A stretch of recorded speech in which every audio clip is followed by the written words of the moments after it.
This is the Gary Vision Indigenous Network, where we keep it real. Changing the way we look at Garifuna is our objective, with thought-provoking conversations with Francois Estrada, the Healthy Corner with Melissa Rock, and of course, the Culture Meets Conversation with Amadi Denzilino.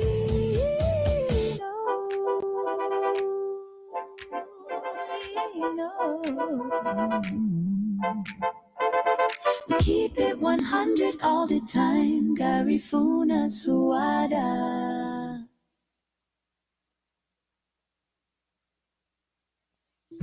This is GaryVision Indigenous Network, where the Garifuna culture thrives. From beautiful Piney by the Sea to Morocco, Georgetown, St. Mike, Hopkins, and the culture capital, Dangriga.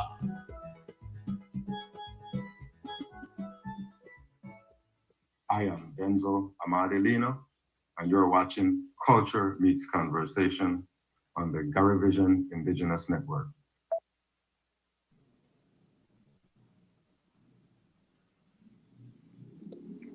Yes.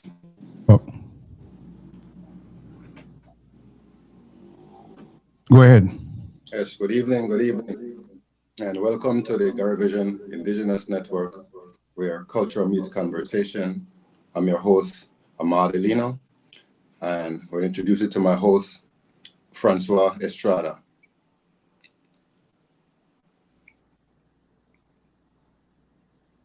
And I am Francois Estrada, and it's always a pleasure doing this show with you, Brother Amadi.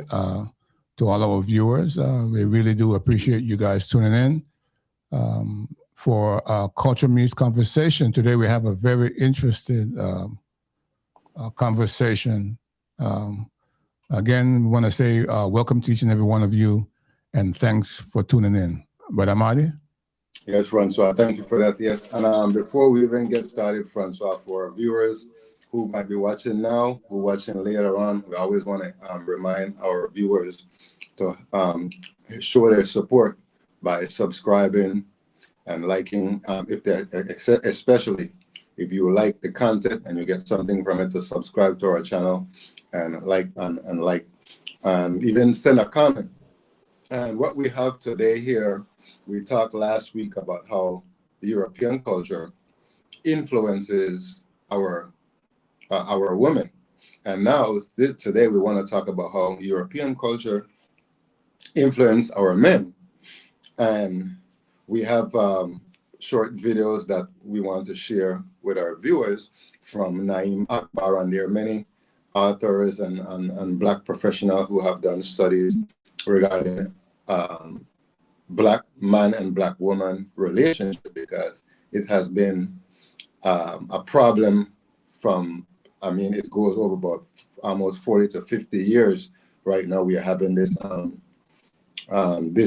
destruction of the Black family. So again, here in Belize, we are experiencing the same thing. Our family's been broken apart, and we have to find a way what's the root cause of it and how to repair it if we can. And I think to repair something that is damaged, you have to find what is the cause.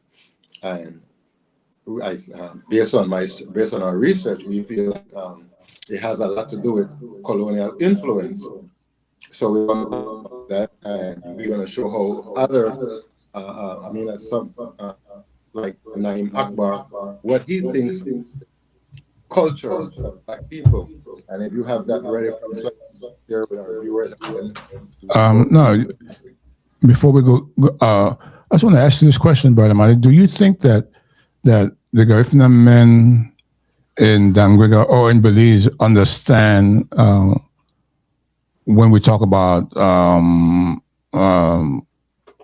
colonization and the rights to passage? Do you think the Garifuna men in the country of Belize, not just Belize, do you think the Garifuna men really understand when you're talking about these topics? And a simple way, I try to come up with an educated answer for these questions, Francois, is to put myself or in the situation. For example, I look at myself before I became aware of who I am, right, and not what I am. I had to understand certain things, and I had to realize who I am. And I can say now that I realize who I am, I know for a fact that I did not know who I was then. And now I can speak for other people that was in my situation, and to answer your question, no, they do not know who they are. And because that's something that you would have to want to seek, you would have to want to find out who you are. And I look at myself back then, I was just out of mere ignorance. I had no interest in knowing who I am. I was just busy on trying to create that image of who I think I wanted to be, a lead baller, a lead player, you know, that kind of thing, right? So again, I will get into that manhood and identification as well. You know?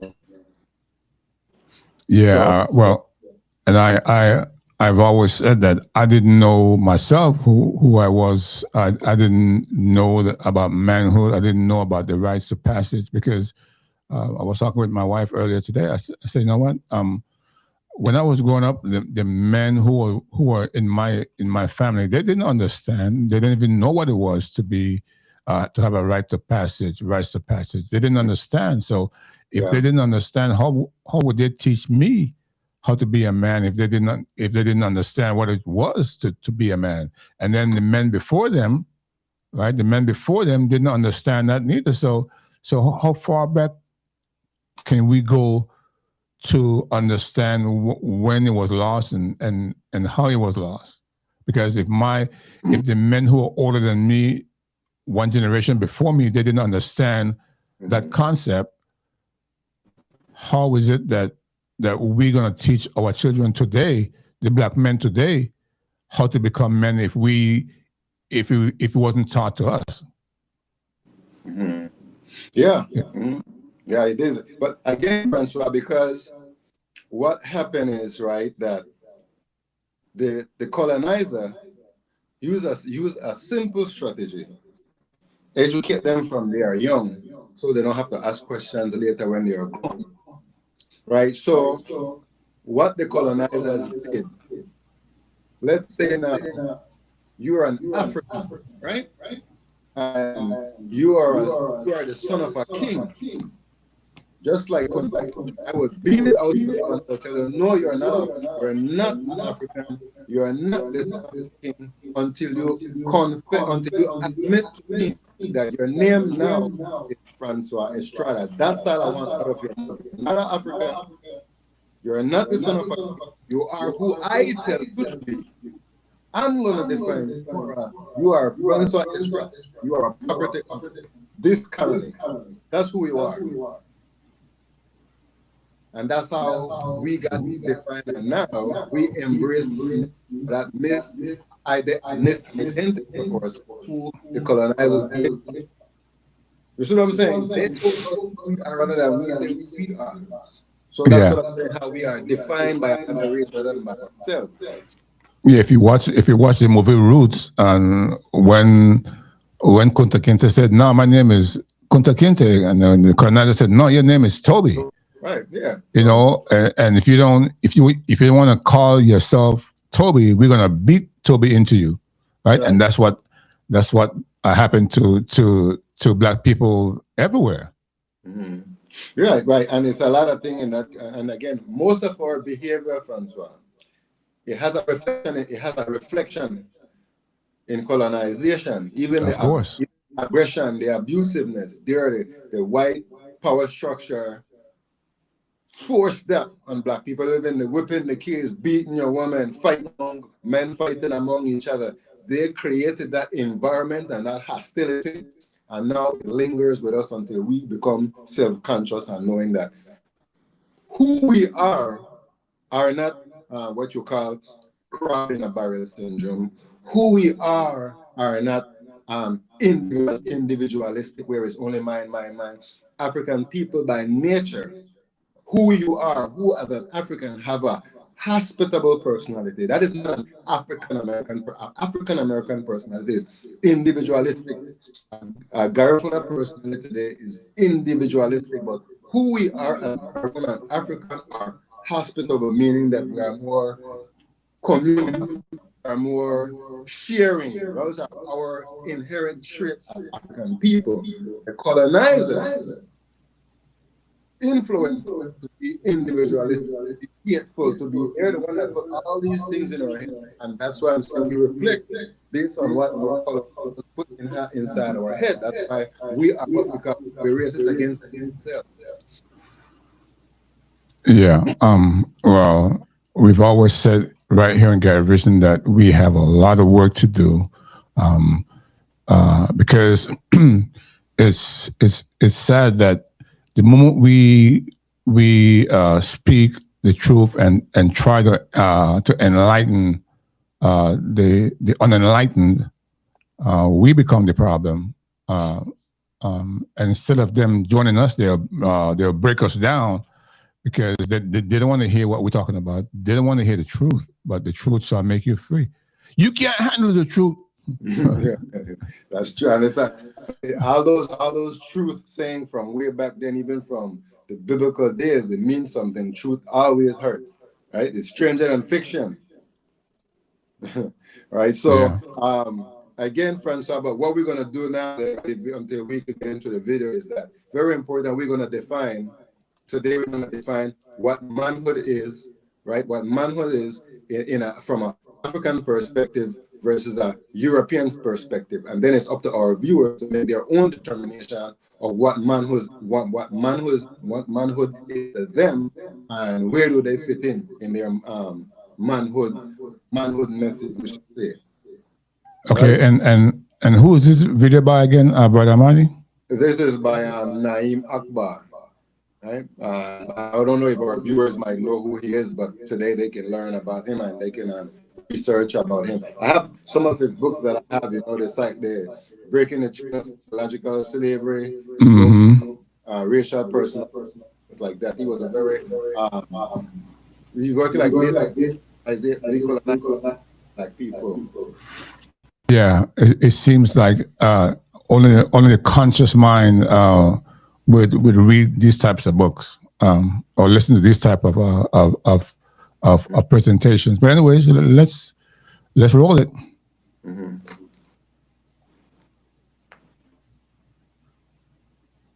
The one that I don't have here is the Visions of Black Men, okay, which really kind of deals with the specific issues that Black men have in understanding what it means to be a man. And I talk about in that book this idea that we think that manhood is like pants on the ground.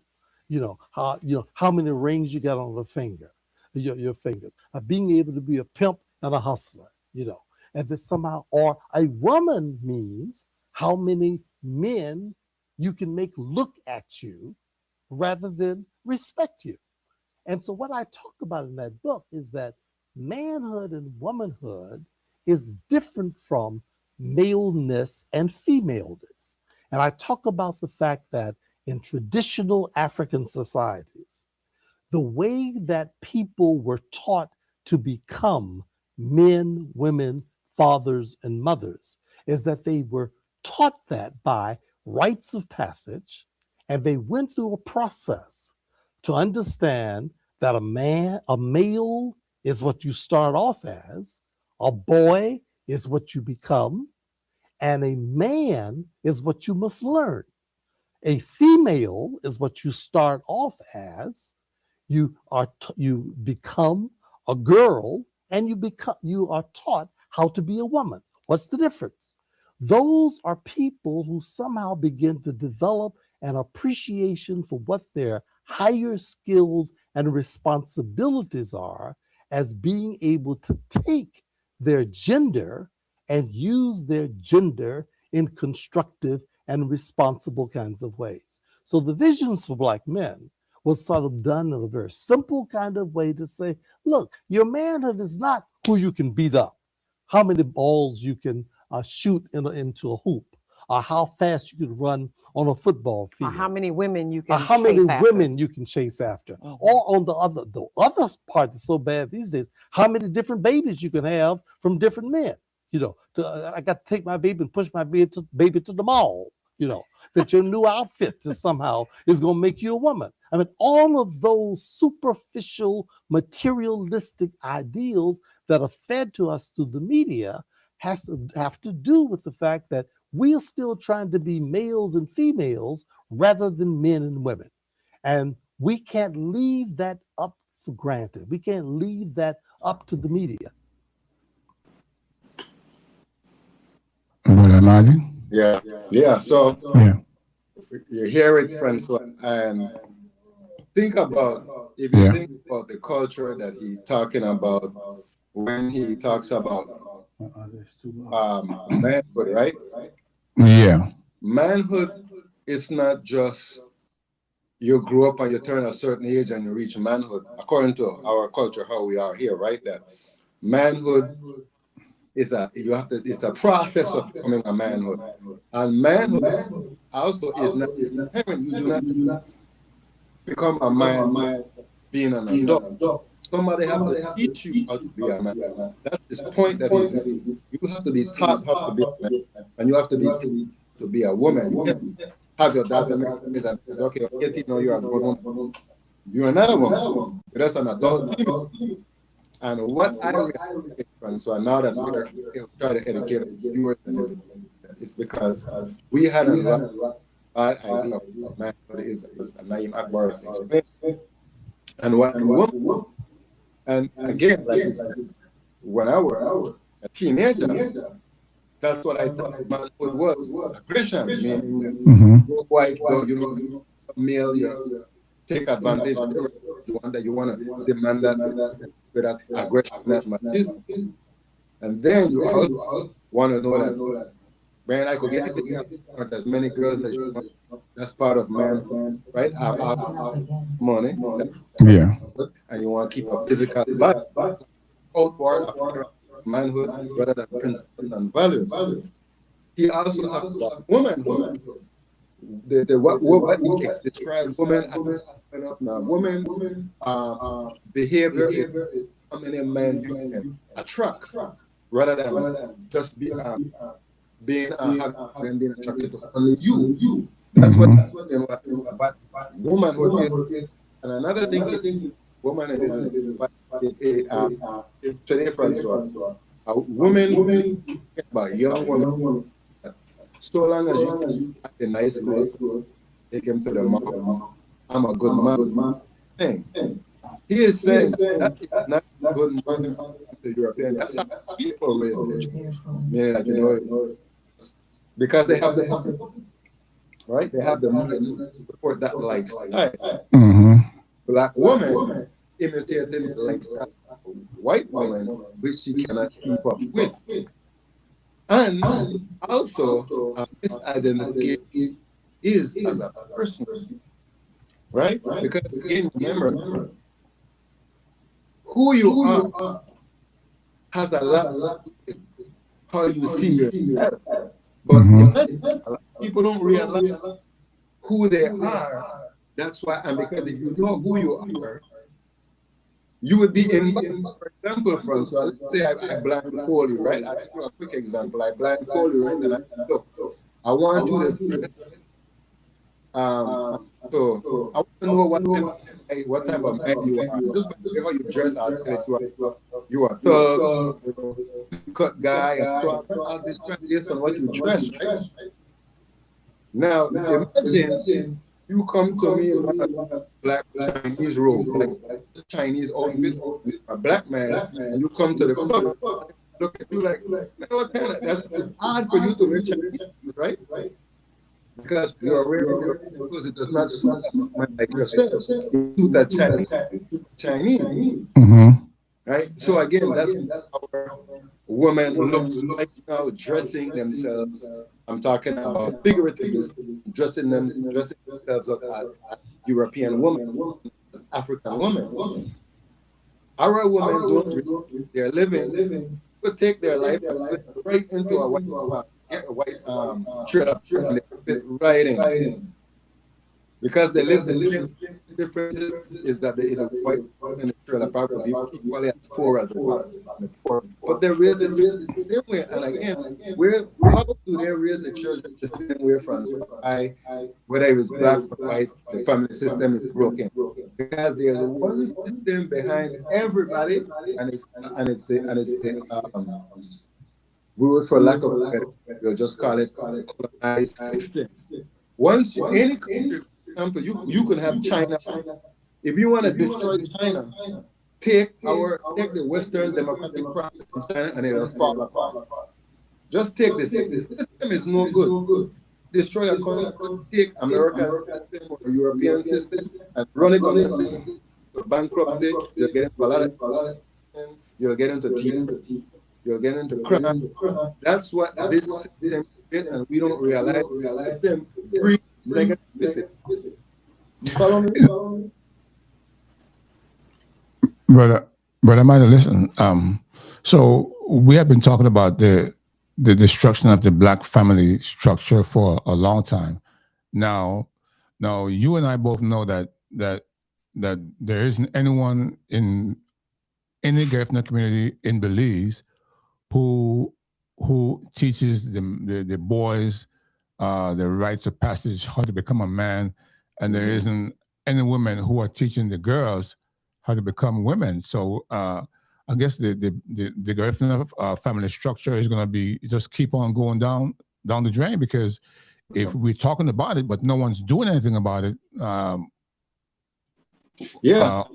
I mean. It's again because it left up to the individual to raise the child the way they want, but the level of peer pressure and influence outside often is gonna drown out the few family that's trying to do right. You know, and it's a sad thing, Francois, for our Garifuna people. It's all about even if Garifuna people take a moment to even take a look at their self-awareness. Francois, let me just read something. I'll read it again sometime as we go again, just to remind what I said, right?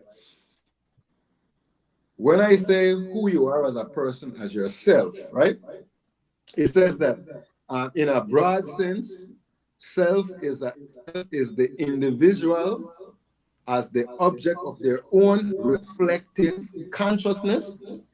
It is the unique identity that distinguishes one person from another, encompassing their character and subjective experience. Right? So, and then you have the components of self. The components of self is that, according to the theory by Carl Rogers, the self-concept, self-image, yourself, self-esteem, the value you place in yourself, idea of self, the person you wish to be. So you go around the people, who are you? And you say you're a school teacher. That is not who you are. That's what you are. You're a school teacher. That is not a who. People say, well, I'm a lawyer, I'm a policeman. That is a what? That is not a who. Who are you? They're last, they don't even know what it means. Because it's not physical who you are. Spiritual thing, and it has a lot to do with your experience. That's why nobody else can. It's unique. You cannot be me. Amaya cannot be me. Person cannot be me. If you're a Garifuna, there's no other way to be a Garifuna unless you have self-identification.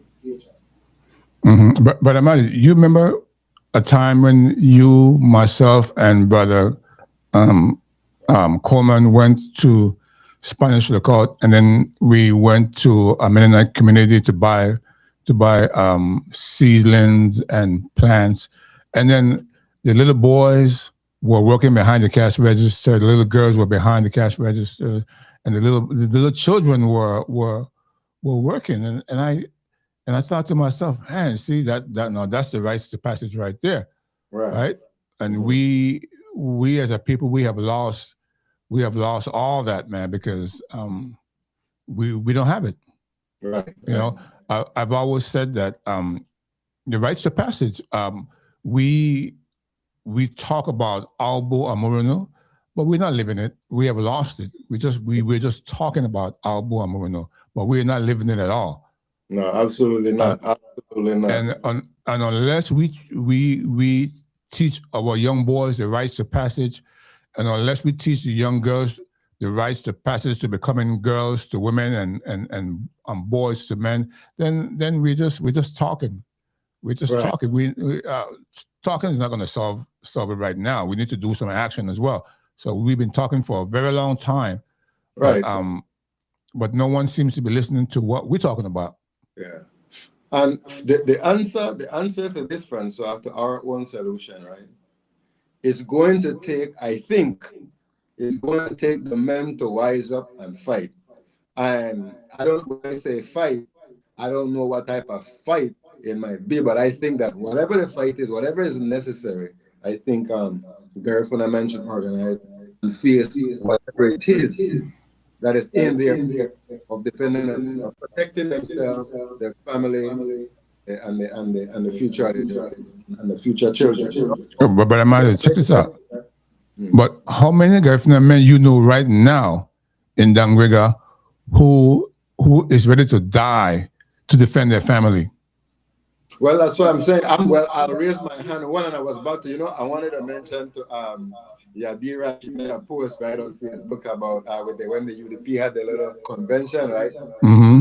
And I posted something about the UDP because I don't have to be with the party, but she said, I love you still. I said, well, I love you as my sister too. That don't make no difference because you're a POP. All I know that POP will beat a dead horse, and I'll leave you if that's what you want to do. Mm-hmm. But, I just at the end of the day, Francois, all I want her to know is that UDP and the POP would never put their life on the line for her. And I'm saying that absolutely not. I would put my life on my blood. I would die for you, for your children, for her children and my children, to have a better life based on my death. But I'm not a fool to die in vain. And I'm telling her that UDP would never sacrifice their life for the betterment of her life. And I'm willing to do that. That's why he said that if you have two men, you have two men. I say, look, and I said, I love you and I'm willing to die for you. You have another man, he said, I love you, but he never showed you which man you're going to keep as a wise woman. It would be necessary to keep the one that will. But she chose you, no problem with that. You know what I mean?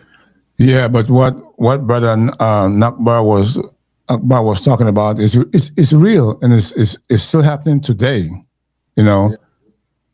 It's still happening today, and we need to educate our people. We need to elevate the minds of our people, because our young Garifuna men are lost. Our young Garifuna women are lost, and it's time that we do something.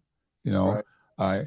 I've always said sometimes you got to chop the head off the leaders and create new leaders, right? To create change. Yeah. And I don't mean literally chopping their heads off. I don't mean that, but sometimes you have to chop the heads off of leaders for change to happen. Right. Yeah. So again, we are acting. We, the man, the Garifuna man, the African man, the Garifuna woman, the African woman in this Western Hemisphere are acting contrary to who they are. And remember, part of the education system was never to tell you who you are, where you came from, and your history. Right. So that's why it was difficult for women. Think about it, Francis. You have a woman from St. came to believe. Now, they all left St. Vincent Garifuna, right? They left St. 5 women from St. Vincent left. By the time they get to the education, they all change identity. Mm-hmm. Let's say, for example, if you have a scenario, right? Have a Garifuna woman who has 5 daughters, right? Now, one daughter went to America, one went to one went to us, right? And when by the time you find out they all identify with their location, right? Well, I'm a Honduras. This all five, they mother same father, but they're all they identity changes. How possible? The same mother and son. And just because you change, Yeah, well, because wherever they went, there was a colonizer there, and the colonizer had the same strategy, right? Yeah. So if I go to America, I think I'm better than you because you in Belize, but then you know what? We're all under the same system, right? It might be the American colonizers, you might be the British colonizers, it might be the Spanish colonizer, it might be the French colonizers, but we're all in the same system. Right. Yeah. And again, what's so important is that remember that the Garifuna people were Black Carib, right? The reason, remember what I'm saying is that I come to your island and I look at you and I see the way how you act and behave, and I give you a name. I just call you a name. That wasn't our name. They just remember white people, European people characterize prosperity. That's why you got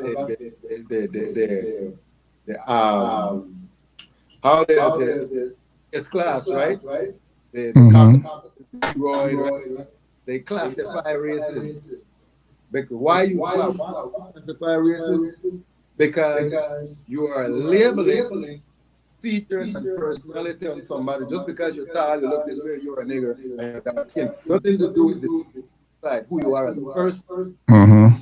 And that's like Luther King was talking about. Judge a person based of a personality, not skin. Right? And that was one of the first mistakes I think European ever did by human being by races. There's confusion with different shades of color. Then you got races of Europe. Right? So, you have various players.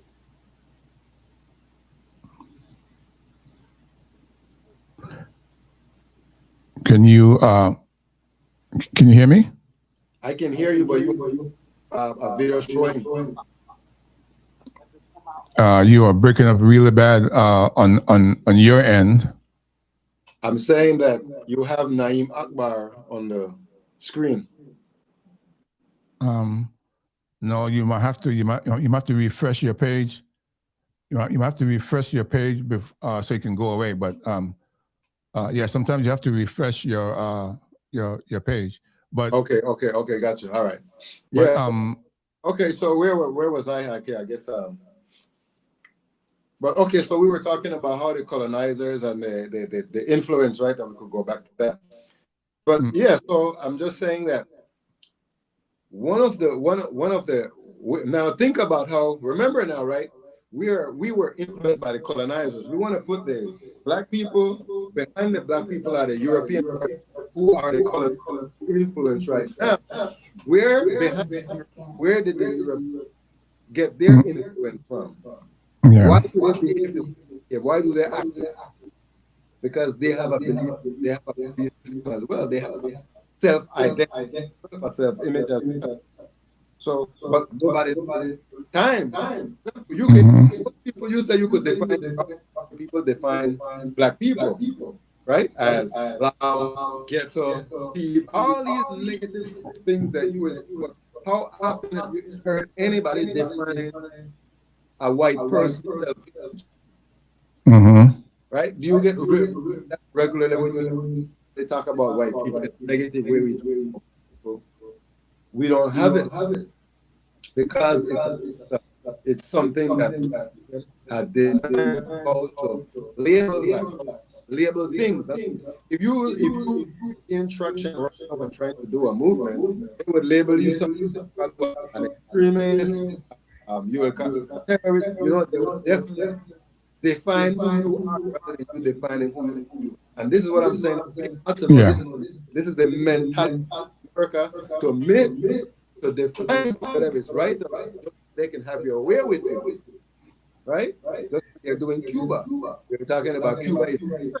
They're labeling Cuba as a threat. Is Cuba a threat to America? No. What they label it? They label us Carib. Are we Carib? No. They just label it. So those are the things that you need to understand. Many things label, but it doesn't what it means. When you grow up with it, it's because it's so normal to a few wise to pick up on it and ask the question, what is going on? It doesn't feel right. Let me question it with it and things. I know a few selected minds might do that. And figure it out, get coughed at, and ostracized, negative things that the person who dare find out about it. Yeah, but Amadi, let's take a break and then we'll come back. You hear me? Yes, let's do it. Yeah, let's take a station identification break and then we'll come right back.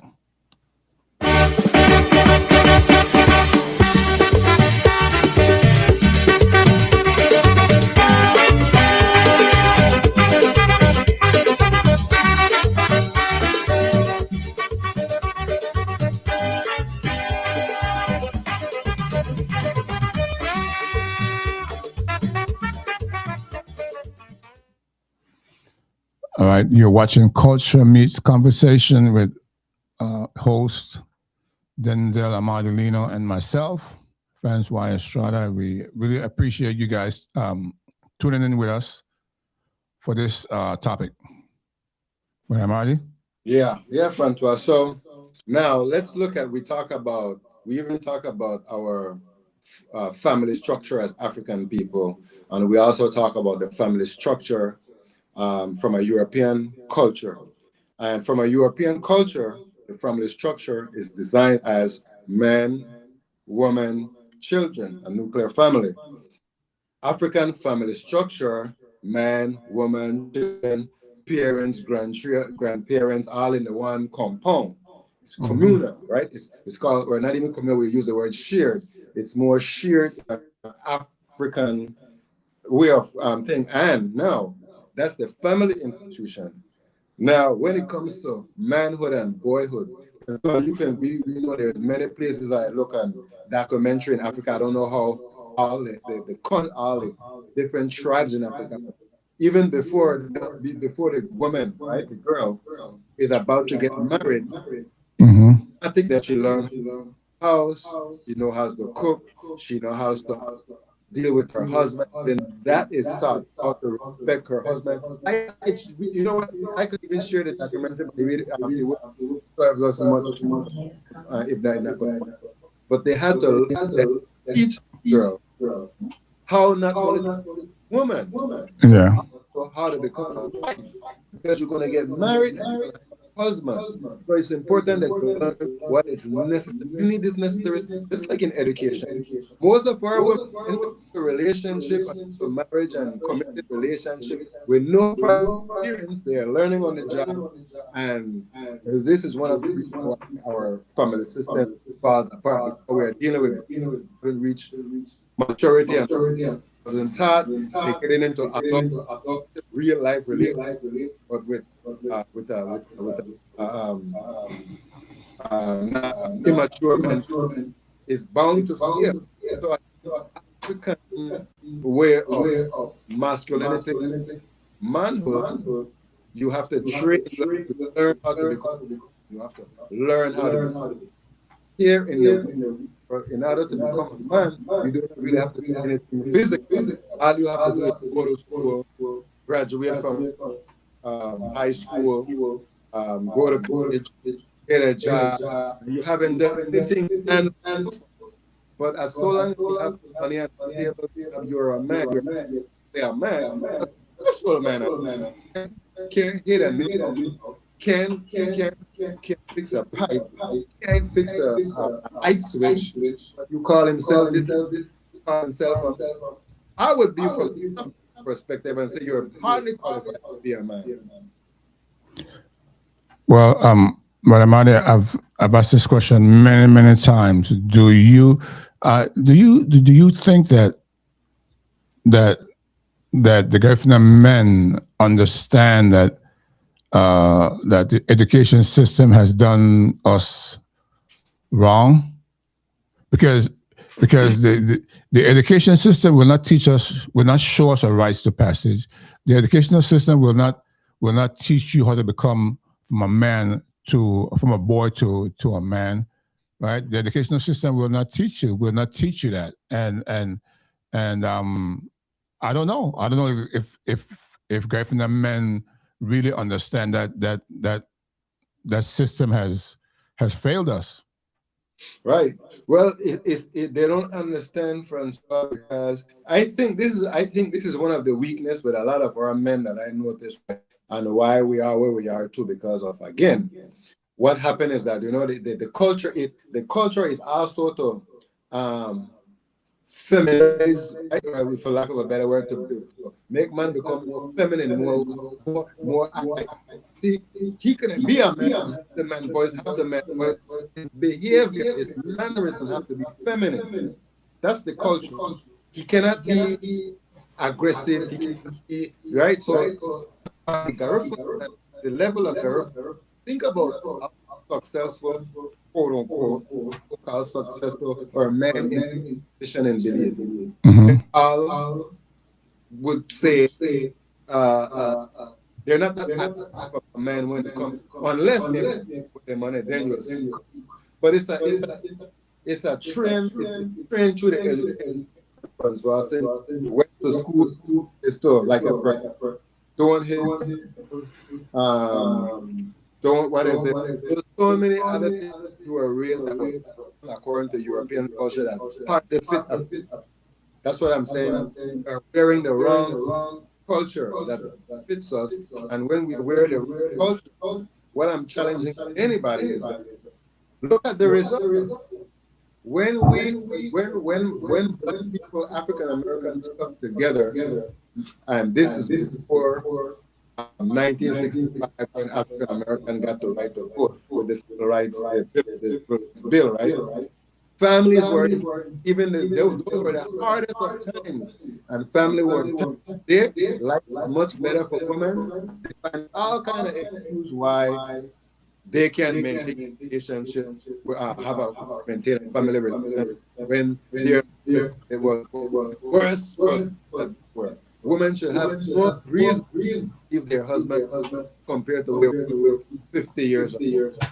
They have a washing machine, they have a dryer, they have technology, they still complain. Can you imagine, right? The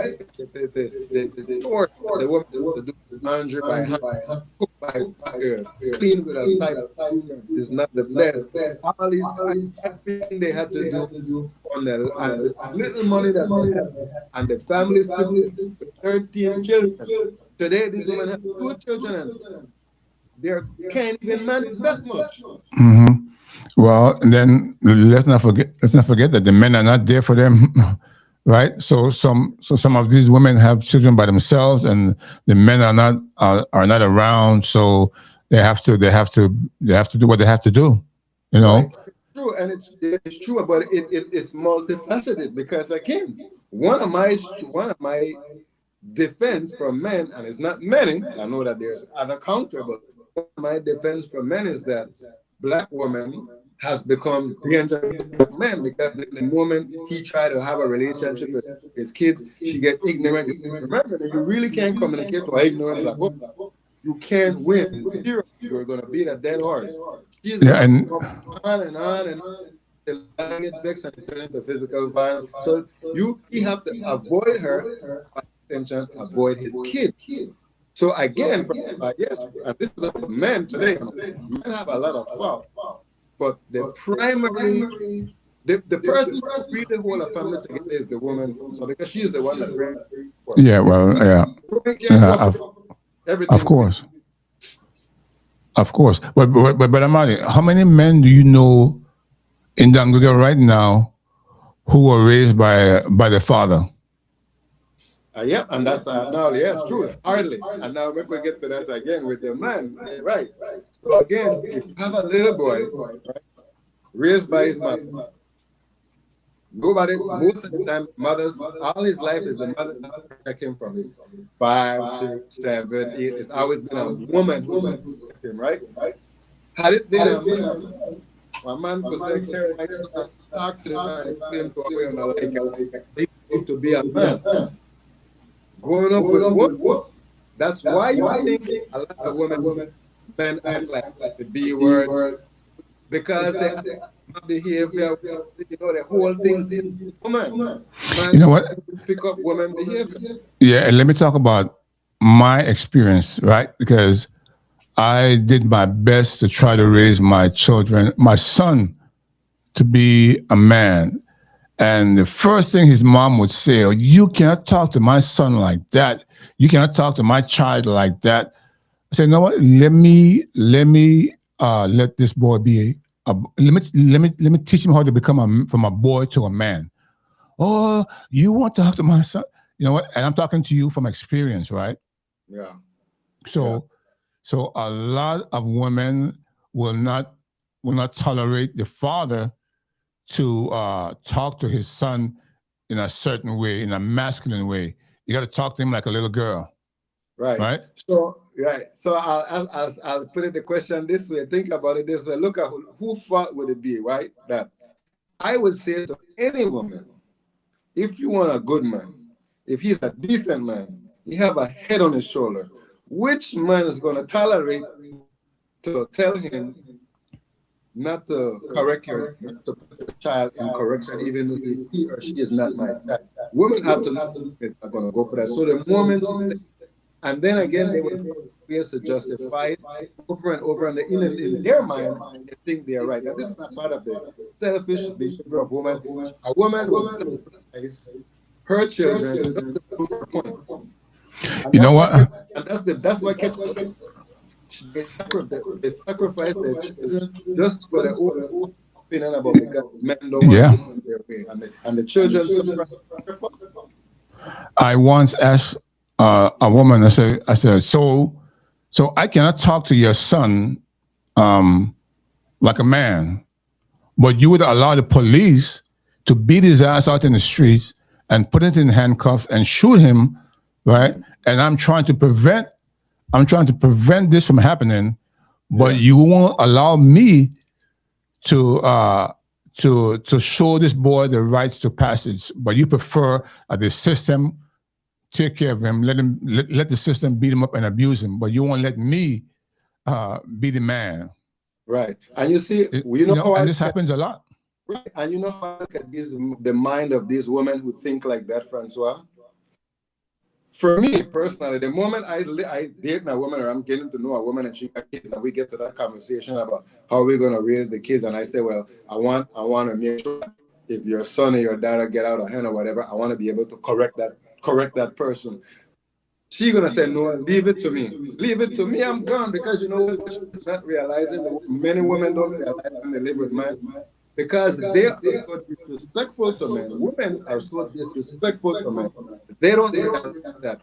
When you don't set that discipline for your child, that's why people are weak against me. Why do you respect me when I can't correct? What if you create something for me to tolerate? Stick me here. Nobody can do anything about it. That is not a good one. No man needs to do. Yeah, you know what? And leave her to be by herself. That she could date herself. Yeah, we spoke about the destruction of the Black family structure, and you know what? There's so much trauma within with the women, with the men. There's a lot of trauma that goes on in our communities, and we don't address this trauma. So this trauma goes from one generation to the next, to the next, to the next. It's like a vicious cycle, because if we don't address it, there won't be any positive remedy. It's just going to keep on going around in a circle. The women are traumatized, the men are traumatized, the children are traumatized, the grandchildren are traumatized. We have a whole damn traumatized community. Yeah. And again, Francois, we need to, it's going to be the few people who are willing to do an educational campaign for reclaiming self, right? Reclaiming self as who you are as a person, because again, many people don't know who they are. I can ask them, all they can say is that I'm a Garifuna, but what does that mean? Whatever Chinaman say I'm a Garifuna, or a Spanish person I'm a Garifuna, what does that mean just saying you're a Garifuna? Yeah. Right? That's why that's the challenge, and it needs to. I've been advocating for this for the longest since I moved to Danguga. We need to have a study group. One of the reasons why we need to have a study group, because everybody needs to have one understanding. You can't have different. This is how Christianity is. You have one Bible, right? And now, when you have this one Bible, you have many people interpret it in different ways. So you have this Garifuna culture, this Garifuna identity. Many people want to define identity that you could be white, you could be white and be Garifuna. No, we need to come together. We have a definition of Garifuna, right? One definition of Garifuna spirituality is one definition. You can't have different, like you confuse and you don't know. So I think that's what I advocate for in Danguga. Education, where it's the European education. Same thing. Anywhere in Europe, when did Christopher Columbus discover America? Everybody's supposed to 1492. It doesn't matter where you. If I say when did America gain independence, everybody goes 1776. You come to Garifuna people, you get different numbers. So we need a uniform education system for Garifuna people. Yeah, and you know what? Talking about that, every Garifuna child know that. Well, they believe that Christopher Columbus discovered America in 1492, right? But if you ask them, when did the Garifuna people, when were they exiled from St. Vincent? They can't tell you. And that's even an earlier date than 1492. Yep. Remember 1492? Exactly. No, if you ask a young Garifuna child in Danguga right now, what did Thomas Vincent Ramos did? What did he do for Garifuna people in Danguga in 1941? This is 1941 now. Right. Yeah. Right? Yeah. If you ask a Garifuna child, what did Thomas Vincent Ramos do for Garifuna people in 1941? And let me hear what the answer is going to be. Yeah. Right. But we know everything about Queen Elizabeth. We know everything about Christopher Columbus. We know everything about Jesus. We know everything about everybody else except who we are as a people. And this is this has been a problem for a very long time. And I said earlier, sometimes you have to chop the head off the leaders for change to happen. And I don't mean literally chop the head off, but sometimes you have to chop the head off the leaders for change to happen. And the time is not, because our children, our Garifuna children are lost. Our Garifuna girls, they don't know how to become a woman. Nobody's teaching them. The boys, nobody's teaching them how to become men. So the boys are lost, the girls are lost, the parents are lost, everybody is lost. You understand? Yeah. So until we make some drastic changes within our communities, nothing's going to happen. St. Vincent need to change. Nicaragua, Guatemala, Honduras, Belize, wherever we have Garifuna communities, we need to make some drastic changes. It needs to happen like 100 years ago, but it needs to happen today. Definitely do need. So again, we're almost there, right? We're almost down to. But did you have another video, or just that one video? Yeah, it was just that one. And you know what? And then brother Akbar spoke about being passive. And you know what? And talking about being passive, that's what we're going to talk about on Thursday. Passive and assertive. Assertive, right? Right, because so many Garifuna men today are so passive, right? And when you tell them to be assertive, they seem to confuse assertiveness with arrogance, right? Right. So we need to address those two words, passivity and assertiveness, and what they mean, and how we can change our mindset from being passive to being assertive. Mhm. So Thursday, that's what we're going to talk about. All right, sounds good. Yeah. Yeah. Well, we're about to wrap it up soon, you know, Francois. So again, before we're gonna get there, we want to remind our viewers again that show their support. Don't forget to subscribe, share it with a friend, ask them to subscribe, like it if you like it, even drop a comment. You want to say something again, Francois, and I'll go over again this self definition, and then I don't know if it would be almost about that time to wrap up. Yeah, but let's not forget to if you're watching, share, subscribe, and like the show.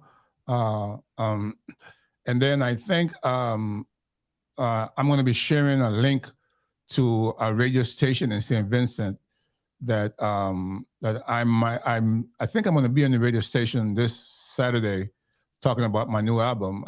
I think we're going to talk about it. Right. But I will make it. I will share the link with our viewers, so we can all tune into radio station live from the motherland, live from St. Vincent, Saturday. Hopefully, we're gonna do that this Saturday, and we're gonna talk about my music and how it started and where it is today. So make sure you tune in, and I'm gonna share the link with everybody so we can tune into a live radio station from St. Vincent. All right. Yeah, so before I close out, Francois, I just want to again to reflect on what to ask themselves, especially Black people, people of African descent. Ask yourself there's two questions: who I am versus what I am, right? And the who I am has to deal with who you are as a person.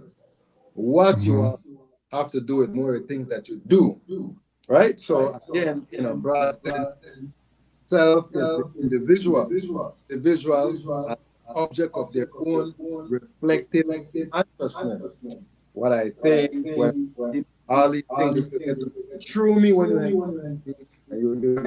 and it is the unique identity that distinguishes one person from another. For example, you might be a serious guy, that's yourself. A funny person, that's funny, it's funny. Well, this guy is shy. You can. It says it is the unique identity that distinguishes one person from another, and capacity, their personality, character, subjective experience. For example, there were no Hispanic or Chinese or Mennonites that exiled from Vincent. There is only one group of people that got exiled. Those are the Garveys. Those people, they're identified because of their experience. That's what makes who you are. Your experience have a lot to do with it, because it transforms your mind. Things to do with your experience have a lot to do with who you are. So that's why I went through slavery on a different Latino. White, right? So again, it encompasses their personality, their character, their subjective. Nice components. Right? The key component of self is the self-image, right? The self-image. How you see yourself. How do you see yourself as a person? How do you see yourself as a person just in itself? Now, self-esteem, the value on yourself, how you feel about yourself. Now, I can vouch for many Garifuna here when it comes to self-esteem. The value on yourself is very low. in Dangrigan. That's why when Mike in front of the see the self-esteem, the level of when you see their manner, Yeah. the facial disposition, the self-esteem, women and is very low, visible. That's how bad it is. It's visibly on it. And then you got the ideal self, perfect self, which is the person who wish to be. Most girls want to be a successful European, right? Basically, go to school, get themselves to get a good job, have nice money to live the European lifestyle. That's not Garifuna. So again, that's what I'm saying. That's the ideal self.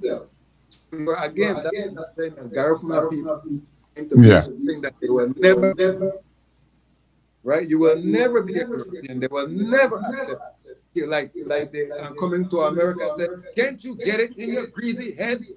You're not right. Yeah.